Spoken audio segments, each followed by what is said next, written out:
नमः शिवाय। ॐ नमः शिवाय।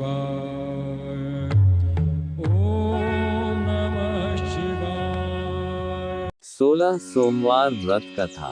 एक बार श्री महादेव जी पार्वती जी के साथ भ्रमण करते हुए मृत्यु लोक में अमरावती नगर में आए। वहां के राजा ने एक शिव जी का मंदिर बनवाया था। शंकर जी वहीं ठहर गए। एक दिन पार्वती जी शिव जी से बोली, नाथ आइए, आज चौसा खेले खेल प्रारंभ हुआ। उसी समय पुजारी पूजा करने को आए। पार्वती जी ने पूछा, पुजारी जी बताइए, जीत किसकी होगी? वह बोले, शंकर जी की। और अंत में जीत पार्वती जी की हुई। पार्वती जी ने मिथ्या भाषण के कारण पुजारी जी को कोढ़ी होने का श्राप दे दिया। पुजारी जी कोढ़ी हो गए। कुछ काल बाद अप्सराएं पूजन के लिए आई और पुजारी से कोढ़ी होने का कारण पूछा। पुजारी जी ने सब बातें बतला दे।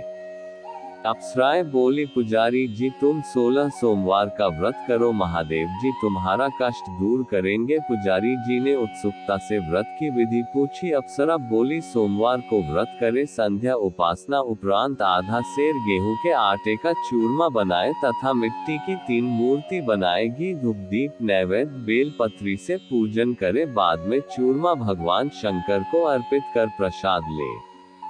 इस विधि से 16 सोमवार व्रत कर 70वें सोमवार को 5 सेर गेहूं की बाटी का चूरमा बनाकर भोग लगाकर बाद दे। फिर सर्वकुटुंब प्रसाद ग्रहण करें। ऐसा करने से शिवजी तुम्हारे मनोरथ पूरा करेंगे। ये कहकर अप्सरा स्वर्ग को चली गई। पुजारी जी यथाविधि व्रत कर रोग मुक्त हुए और पूजन करने लगे। कुछ दिन बाद शिव पार्वती जी पुनः आए। पुजारी जी को कुशल देखकर पार्वती जी ने रोग मुक्त होने का कारण पूछा। पुजारी जी की कथन अनुसार पार्वती जी ने व्रत किया। फलस्वरूप कार्तिकेय जी पार्वती माता के आज्ञाकारी हुए। कार्तिकेय जी ने भी माता पार्वती से पूछा कि क्या कारण है जिससे मेरा मन आपके चरणों में लगा। पार्वती जी ने वही व्रत बतलाया। कार्तिकेय जी ने भी व्रत किया। फलस्वरूप बिछड़ा हुआ मित्र मिला। उसने भी कारण पूछा। बताने पर विवाह की इच्छा से यथाविधि व्रत किया।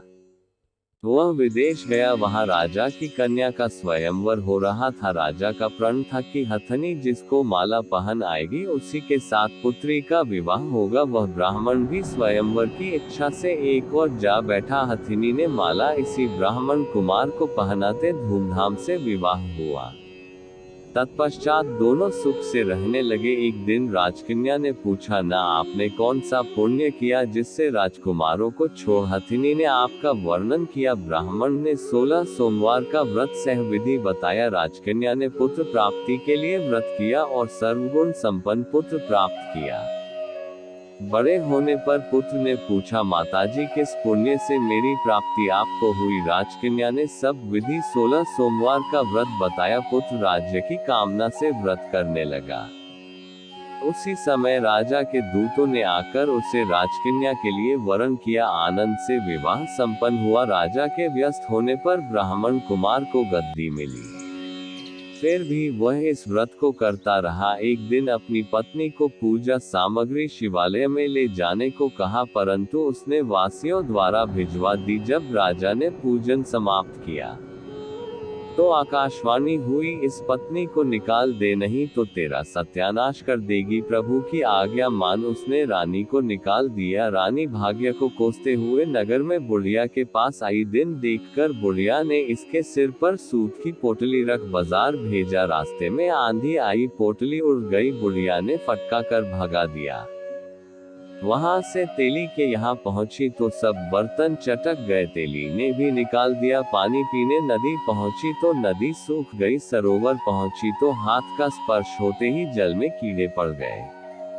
उसी जल को पीकर आराम करने के लिए जिस पेड़ के नीचे जाती वह सूख जाता। और वन और सरोवर की ये दशा देखकर ग्वाल इसे मंदिर के गोसाई के पास लेकर उसे देखकर गोसाई जी समझ गए कि यह कुलीन अबला आपत्ति की मारी हुई है।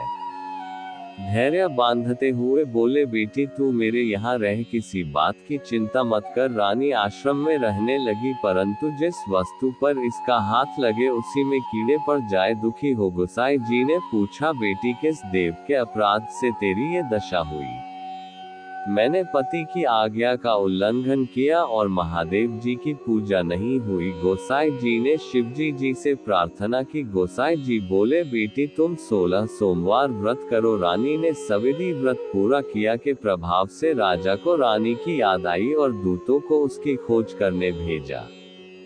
आश्रम में रानी को देखकर दूतों ने राजा को रानी का पता बताया। राजा ने जाकर गोसाई जी से कहा, महाराज यह मेरी पत्नी है। शिव जी के रुष्ट होने से मैंने इसका परित्याग किया था। शिव जी की कृपा से मैं इसे लेने आया हूँ, कृपया इसे जाने की आज्ञा दे। गोसाई जी ने आज्ञा दे दी। राजा रानी नगर में आए। नगर वासियों ने नगर सजाया, बाजे बजने लगे, मंगलाचार हुआ।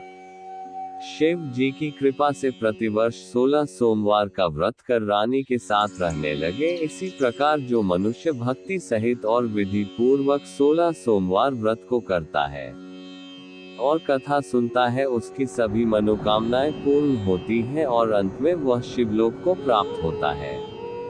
ये वैदिक कहानी आप लोगों को कैसी लगी, कमेंट करें और हाँ, लाइक और सब्सक्राइब करना न भूलें।